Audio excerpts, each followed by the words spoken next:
In this documentary, I learnt about autism and what local education facilities here in Basingstoke do to help those who have autism. First up, I met Robbie Goatley, an autistic ex-student from BCOT.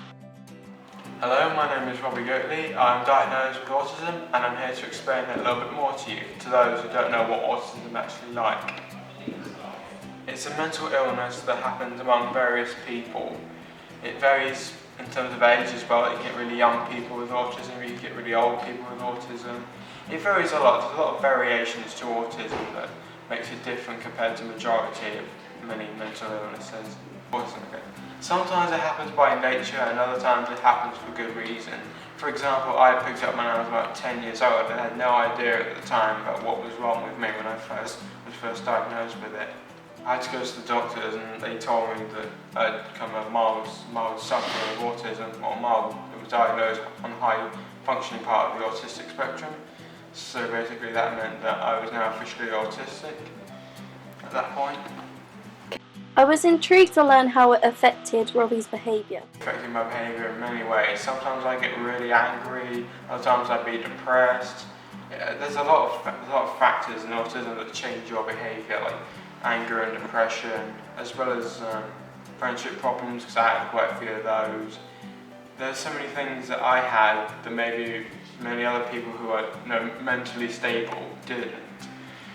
Because I was all diagnosed with autism, it made me feel different, like an outsider to everyone. Now I feel a lot better for it now that I've learned what the spectrum is like. I've also learned that from my past to my present I've changed a lot.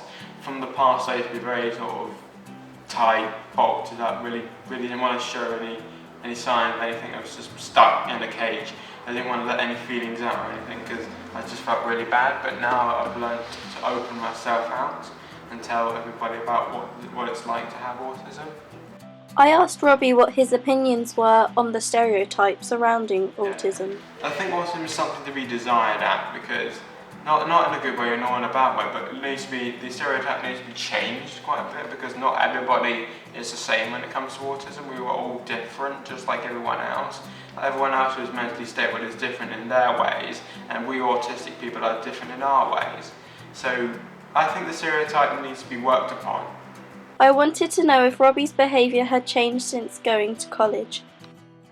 So from school into college, I was a little bit different. I changed my behaviour from like the sad kid who didn't want to do anything, and then to eventually opening out to my friends and family, especially at college, because my tutor Scott, he was very broad and he understood everything that was wrong with me, so we were able to bond in a way that made me feel better, so that I wasn't left out all the time in terms of activities and friendships and things. However, having said that, I was still a bit depressed from school because I still had those friendship problems, but Scott was able to help me work my way around it so that I wasn't as depressed, nor was I as sort of shy or as tight up. I asked Robbie how he prefers to learn new things. Basically doing and practicing the actual tasks is actually what makes me derived and energy driven to make me do new things.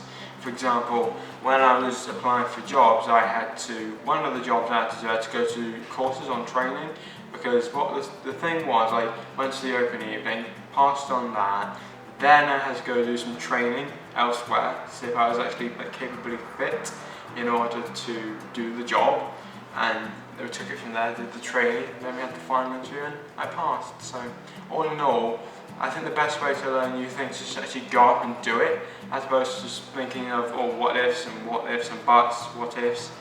Just think about it positively, I think is the best thing to do. So just get out and do it, no matter what the odds. I admired Robbie's can-do attitude, and I was intrigued to know what he does now. I currently work in a hotel across Basingstoke. It's a hotel called Premier Inn, and it's in the town centre. It's a very good job actually. It's one that I get a lot of friendship from, and we have lots of fun times together, especially with a couple of friends of mine from the hotel. It's made me more confident in the real world, because when I was first looking for jobs, I felt really sort of shy and didn't want to do anything that was out of my comfort zone. But now that I've got a job, I feel like I can take on more and more as I go throughout. Whereas before I was just like, oh, I don't want to do this, I don't want to do that, because I had the feeling it was going to be quite long and tiring. But now that I've got a job, I know what that feels like, because all my friends had jobs to begin with when I was at college, and I didn't have anything at all. I didn't get a job until I was 19. So all in all, it's been a very good ride for me. It's amazing to see everything going well for Robbie, and I was intrigued to know what he did outside of work. Like every other stereotype boy, I tend to play lots of video games quite a lot. Although, having said that, I'm not really the one for violence games like Call of Duty or Grand Theft Auto 5. I'm more of a cartoony type person, so I'll play games that are really cartoony and don't have a lot of violence in them. For example, like take Worms for example, the Worms series by Team 17. I play a lot of that because it's funny, it's clever, it's cartoony, there's not too much violence, and if it was, it'd be cartoon type violence. I wanted to speak to someone who worked for BCOT as a support worker, so I spoke to Erin Austin. My name is Erin Austin. I'm a support worker here at Basingstoke College of Technology, and I offer support to students with a variety of disabilities, autism, Asperger's, ADHD, hearing impairment, sight impairment, dyslexia, among just a few. So autism is quite a complex disability, but I do hate the word disability. I feel that it's quite restrictive, and it holds negative connotations, which I don't feel that autism should have negative connotations. People that have autism or are autistic, they have the same scope to learn and achieve as everybody else does. They just have to do it in a different way, and that's what I'm there for, to help them achieve everything that they can achieve, and just guide them into doing things a different way than they would normally do it, so that they can get to where they need to go. Erin also works with students who suffer from Asperger's, which is a disability that is on the autistic spectrum. However, it is more socially based. The people that suffer with Asperger's, they find it very difficult to create those relationships and have social interactions with people. So my support with those students is more about helping them come out of their shells, or make friends, or just even having the confidence to put their hands up in class and ask for help when they need it, as they will generally shy away from that kind of interaction. I wanted to know how Erin increased the students' confidence when in lectures. Target setting is something that I use a lot with students. So I go in at the beginning of the term and I make these relationships with the students, and I kind of observe them for a while and see where their strengths are, where their weaknesses are, what they can do, and what they're struggling with, and then I set targets with them, and I show them, these are my observations, this is what I can see that you're brilliant at, however, I think we need to work on this, this and this. So let's set a target, a smart target, that will allow you to kind of take baby steps, or bigger steps if they're capable, or confident in doing that. And then we have a period of time where they try and do that, and I'm reminding them when I'm with them, this is where your target is, let's work towards that, and just push them a little bit every time I see them. Some of them take a long time to achieve targets, even small targets, but some of them really flourish under those targets and they achieve them and they excel them. So yeah, target setting is a big thing in moving them forward. On the subject of learning support, I thought I would take a trip to the Maple Ridge School for their May Fair.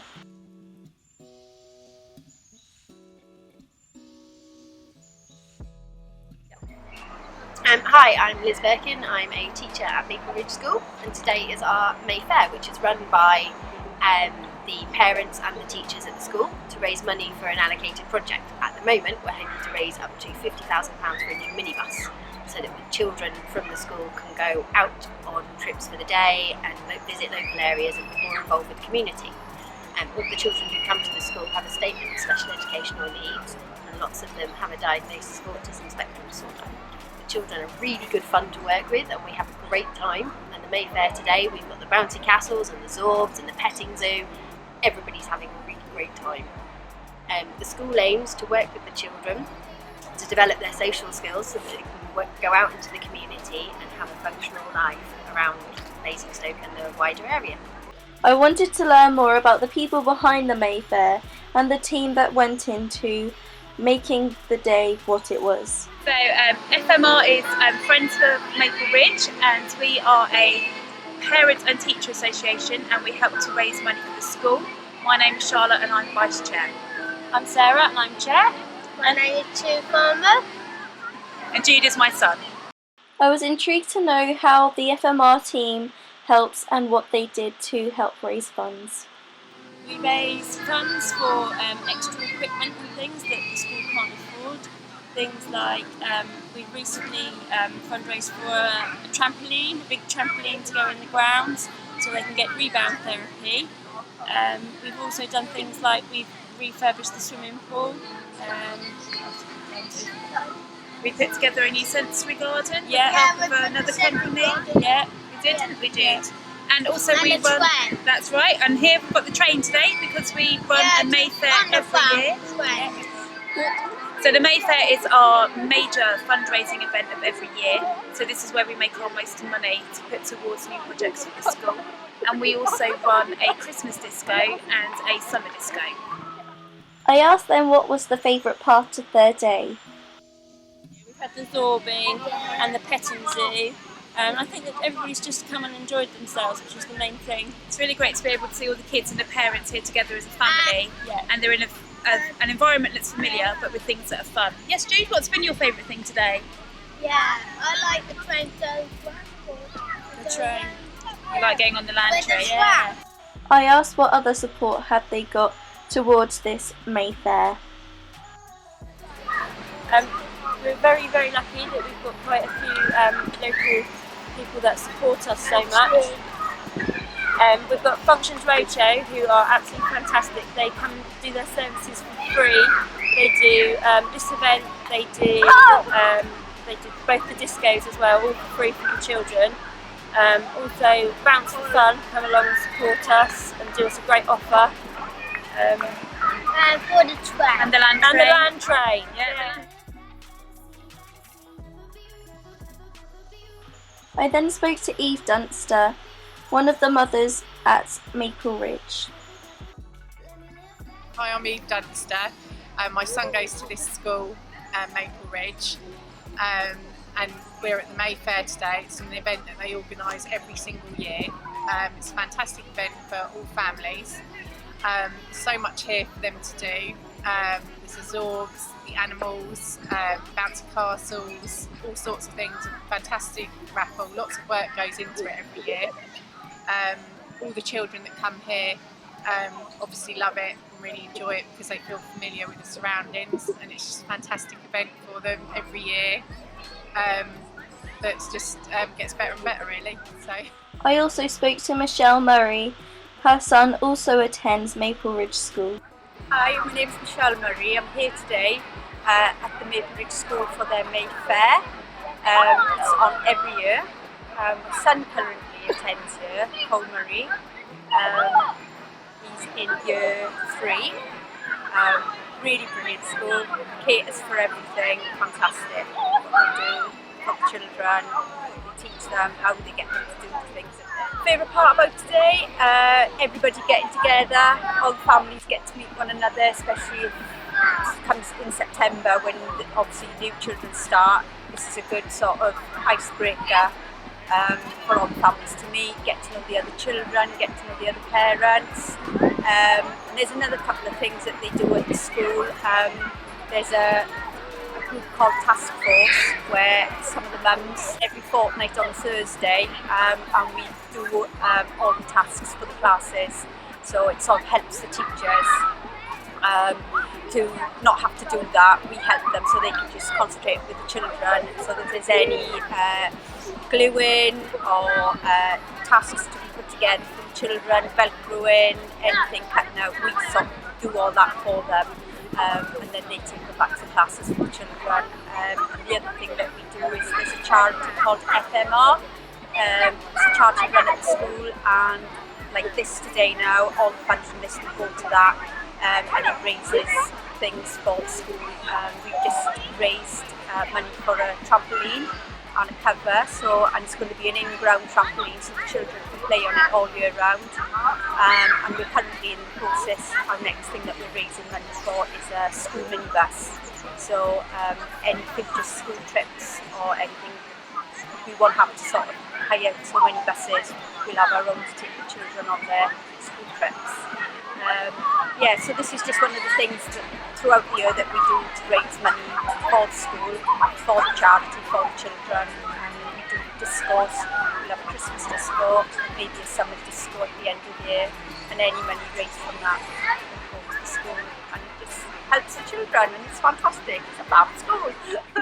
I also spoke to my good friend Amy Dunster, whose little brother attends Maple Ridge School.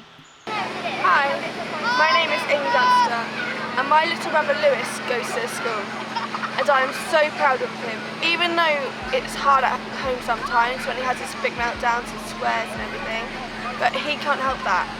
But I would not change him for the world, and I love him so much. Today is a really good day for the school because they do so much for us at home. They help us with schedules, they get us bits to help him, they like tell us how to make him learn about stuff as well. And it's such a good school, I would do anything for it. It was a lovely day at Maple Ridge Fair. Even though I couldn't film parts due to child protection rules, I still had a great time. It was lovely to see the community come together as they did to raise money for the school and to help these children. I would like to say thank you to everyone who took part in this documentary.